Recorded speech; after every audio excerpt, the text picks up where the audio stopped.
off by saying that I truly do apologize for what's been said and done on my behalf lately and in the past as well. What's been done, I've made mistakes. I know I'm not perfect, but I've learned from those mistakes, and I'm still learning. And it's a day-to-day process for me of trying to be a better person and trying to be a better role model and leader for this team and this community and this university. And I'm trying on a day-to-day basis to be that person that I need to be, with the same expectations that when I step on the field, I need to have those same expectations for how I live off the field as well. And I just want to say thank you for your time, and thank you. Thanks, Casey. I'll have Coach Patterson for you. You know, just to follow up on what Casey had to say, you know, one of the things I think, whether it's him or Grace, you know, there's a lot of issues, not just in college football, but in life right now, that as adults we have things that we need to fix. One of the things I've liked about everything is that he's been honest. You know, I don't know if you know this, but his dad was a retired highway patrolman. One thing he always told him to do is be honest. I think Casey will be in, like I told him. I think one of the things that, and you always hear this from me, you never hear Gary Patterson say, no, I'm never going to leave. You never hear Gary Patterson say anything where it's one thing is I hear too many people out there come in and say, well, oh, I've now got it. I fixed it, you know, I'm going to be a different person tomorrow. I told him, you can't, that's not what you do. You can't, that doesn't happen. We all know you just don't change and you do things. It's going to be a process. And whether it's with Casey Pachall or you look down through the years of, you go back to somebody that trouble times with Tommy Blake, you know, that we tried to help and work with. I mean, we're in the parent and we're in the teacher business. When we quit being that, then we need to stop. Just tell them. We're all trying to get to where it's not to that point. So outside of that, like I told you in my press release, I don't think most people will come out and say what they need to say, how we approach all this stuff. But we're pretty straightforward when it comes to how we do that within the limitations of what the laws allow us to say and what we do. But I thought I was pretty explicit comparably to other statements that I see across the country about what's happened and what was handled. So anyway, a couple questions, but I just soon get this over with so we go on to, hopefully why you came here was to talk about TCU opening up their first season in the Big 12. Anybody have any follow-up on what we just talked about? Yep. Hey Gary, after looking at this over the whole year, have you guys made changes within the organization, and do you believe things are... Well, like was stated in one of the columns, I mean, sometimes I do things to protect guys. I hear things too. Just so you guys understand, Devin Johnson was one of them that was released. I had him in my office the spring before saying, I heard rumors that you were selling. The key to it is, there's one thing between hearsay and fact. Okay? And so, for all this, again, reading the article, somebody saying, well, we think that he's telling us the truth, because everybody thinks, well, somebody got to be lying. Okay? Bottom line to it is that, I mean, over the years, haven't we all, you may not like the way I said things, but I've always usually been pretty straightforward about things are. And to me, I think that's way back in February, we handled those kind of things. Since that time, we've already had 6 drug tests. That's already been written. I mean, we're not stopping our process. And in the last year and a half, like it's been documented, we've had 25 drug tests. All the way back to the NCAA test, one before that, and then the NCAA test before the Rose Bowl. So, I mean, this is not one of those things where it's, we're just kind of going about it and we're pushing it aside. Because here's what my problem is, so that you understand. I tell my kids all the time, I'm not a righteous person. I don't know if it makes you right or wrong, but the law says it's not legal. So, for me, then I also know what it leads to. As a parent, as a coach, as a person in charge of young people, I understand what it leads to. So, you got to fix it, or at least try to. There are those on the outside that feel that that maybe not enough has been done, even suspensions has been suggested by some.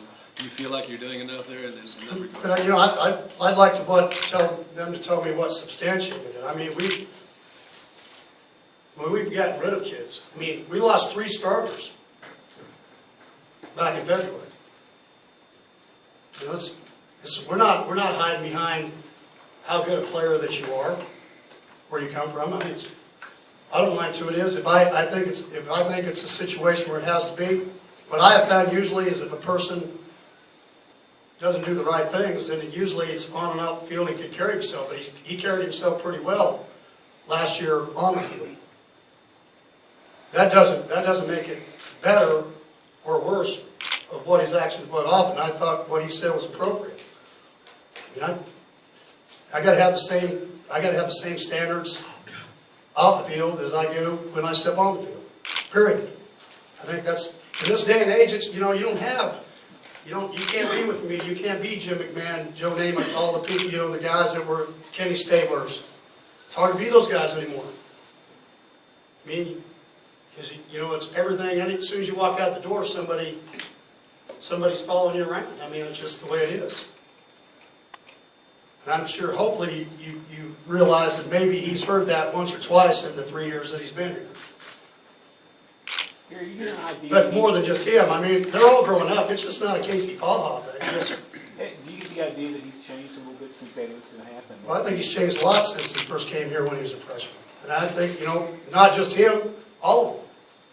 I mean, I just had a young man walk in my office yesterday that never was a starter here at TCU and walk back in and say, which he wasn't really happy with me for about 3 out of his 4 years, okay, because I always trying to push him. He just walked back in and said, thank you. I work over in East Texas.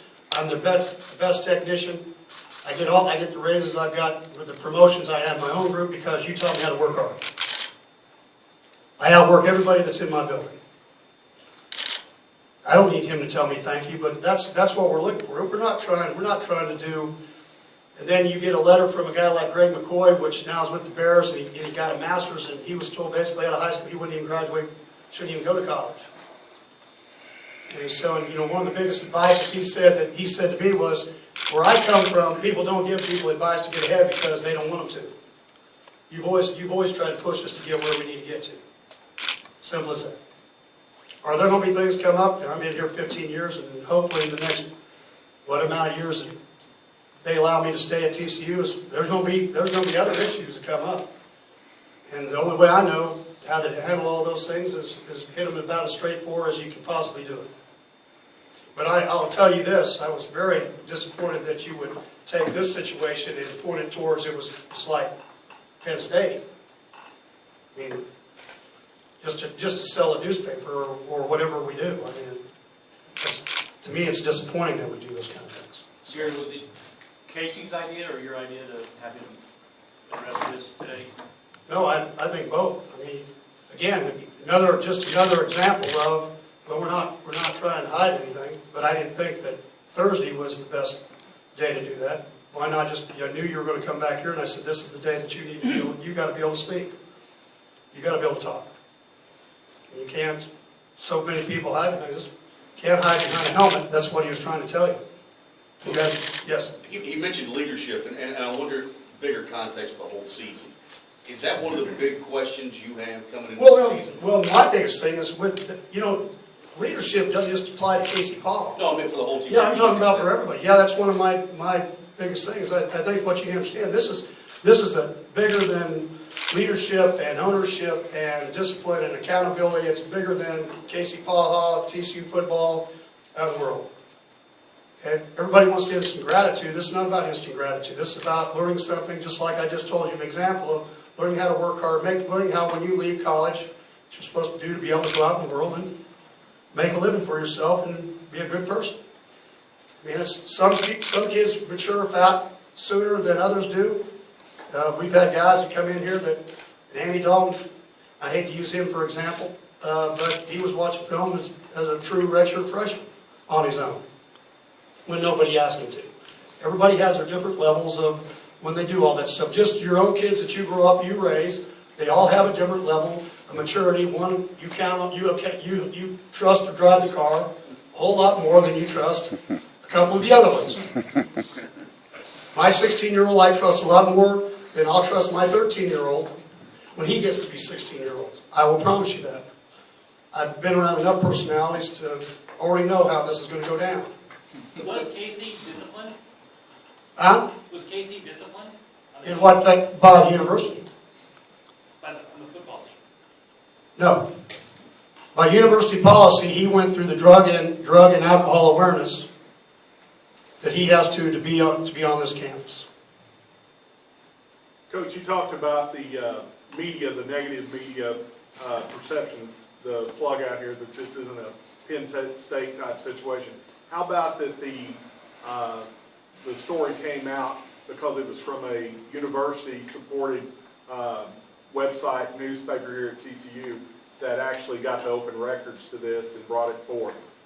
Now, my question would be, 6 months later, because I never saw that affidavit.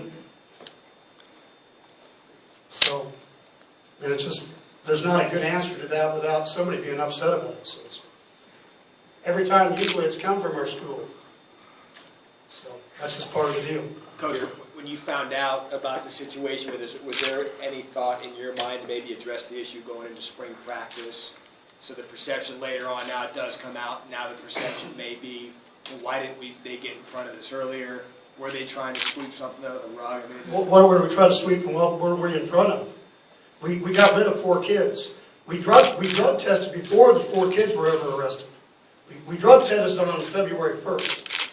They weren't arrested till either end of that week or early the next week. I had a recruit say that he thought it was a problem, so we had a drug test. I was already ahead of the situation. I already knew about all that before anybody was arrested. So I already did what my part was. Okay? I don't think that we're behind on anything. I think we've done necessary things. We've graduated a lot of kids. We've got a lot of people out in the world that are being successful. I think I'd like to look at the graduation rates on a normal campus or where it is. If you look where we'd be at the top of the Big 12. We've been in our APR would be at the top of that. If you look across the lines, how do people say our kids act in the community? I'm talking as a general, not one representing all of us. How do they represent all of us? How's everybody else acting? It's just, when I have younger football teams, I have more knuckleheads. When I have older football teams, if I have 8 like this year, I've got 12 seniors, 11 juniors, and 85% of my team is freshmen and sophomores, true freshmen. I probably have more knuckleheads. And I understand going into this season, going to talk about football, if they don't grow up, we probably won't have the season we need to, because when you lose a few guys to academics, you lose the 3 or 4 guys we lost to thing back in February. Then if you don't grow some guys up and you don't have enough depth, then you're not going to win as many games as we're used to here. Does depth then become, as far as your concerns going into the season, even greater than a Yeah, well, you heard me. You win championships with 2s and 3s. Simple. You're going into, what is reality? You guys tell me that the league we're going into is a tougher league. Okay? But I also played a Utah team 2 years ago that I beat 45-14, that beat Iowa State 66 to whatever up in Ames. Same year. I don't know what reality is. I understand we're going to be in a conference. I understand. I played the Oklahomas. I played the Texas. I played the Texas Techs. I played the Baylors. We're going to play. We understand how physical Kansas State is. We understand the KU's a lot more vastly improved. And I'm not going to sit here and take away from my kids saying that everything we've done up to this point that we don't know how to win, because one of the things we have in our favor is we do know how to win. This senior class is 36-3. They've lost a Fiesta Bowl, they've lost an overtime game, and they've lost 2 points to a Baylor, which probably if I would have been a little bit smarter as a coach, maybe we would have found a different way to get down and kick a field goal. So last year's team was 36-3. The Rose Bowl team was only 31 or 32-5 or whatever when they went in their senior season. So how do you approach it? But one of the things we have on our side is our kids know how to work and our kids know how to win.